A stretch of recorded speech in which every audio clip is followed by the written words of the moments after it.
তারা আদতে মাজারে আউলিয়া ইকরামের মাজারে দরগায় এই হামলাগুলো করে। যারা মুখে ইসলামের কথা বলে অন্তরে ইহুদি নাসরার আদর্শ আনন্দ করে, তারাই এটাই করতেছে।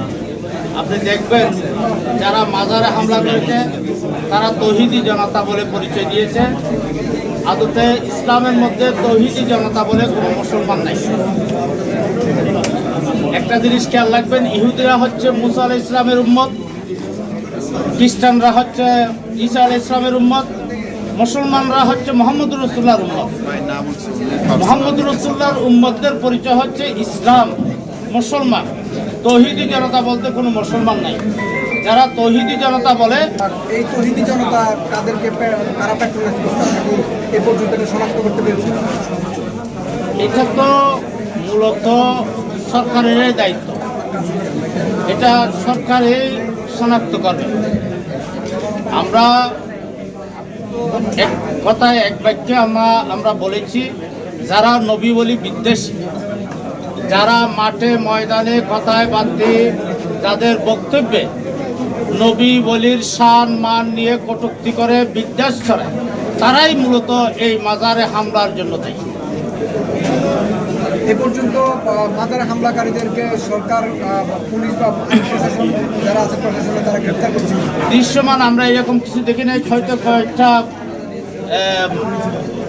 হামলার কয়েকজনকে হয়তো গ্রেপ্তার করেছে, কিন্তু যেভাবে মাজারে হামলা হয়েছে সেভাবে গ্রেপ্তার বা আইনি পদক্ষেপ নিতে আমরা দেখিনি।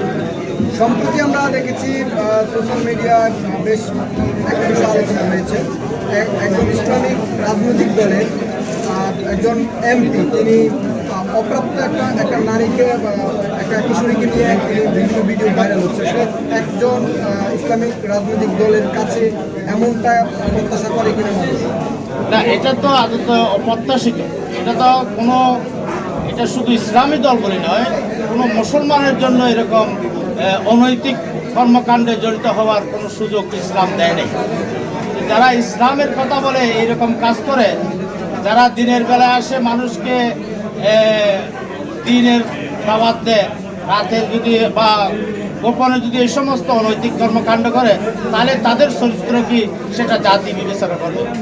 তাদের চরিত্রটা এখন জাতির সামনে উন্মোচিত হয়েছে।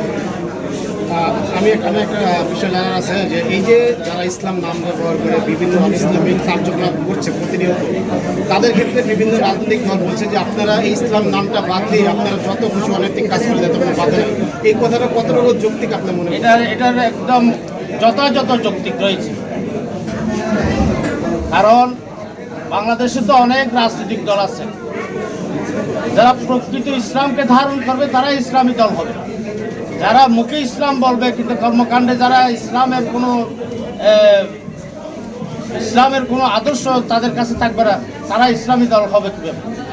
আমরা দেখতে পাচ্ছি যে যখন জামাত ইসলাম নির্বাচনের একটা মুহূর্তের ভিতরে তারা বলছে যে আমরা ক্ষমতায় গেলে, প্রথম অবস্থায় বলেছে তারা ক্ষমতা গেলে ইসলাম কায়েম করবে, পরবর্তীতে তারা বলছে যে আমরা ইসলাম কোরআন অনুযায়ী চালাবো না, আমরা সকলের মতামত নিয়ে চালাবো। এই বিষয়টা একটা ইসলামী দলের নেত্রী, যে নেতা, সেটা কিভাবে বলতে পারে? এটা আপনার কাছে কি মনে হচ্ছে যেটা ইসলামী নেতা হয়ে? আমি তো রাজনীতি করি না, তবে এগুলো তো রাজনৈতিক বক্তব্য। আমার মূল কথা হচ্ছে যে সেই দলে যদি যারা ইসলাম নাম দিয়ে রাজনীতি করতে চায়, তাহলে ইসলামের মৌলিক আদর্শ এবং মৌলিক শিক্ষা, ইসলামের মৌলিক আইন নিয়ে রাজনীতি করা উচিত। এখন মানুষের ভোটের জন্য জান্নাত বিক্রি করবে, আবার এই জান্নাত বিক্রিতেকারীরা আবার ছোট ছোট কচি মেয়ে নিয়ে ধরা পড়বে, তাহলে এদের কাছে আর ইসলামের কি আশা করা যায়? আরেকটি বিষয় আমি জানতে চাইবো, এই যে আপনার যে 25 তারিখে সম্মেলন হচ্ছে এরকম, তাদের চরিত্রই হচ্ছে এরকম। ক্ষমা চাইলো, স্ত্রী হলে ক্ষমা চাইবে কেন? স্ত্রী হলে তো ক্ষমা চাইবার কোনো কারণ নেই। স্ত্রী তো তার হালাল একজন বৈধ একজন স্ত্রী।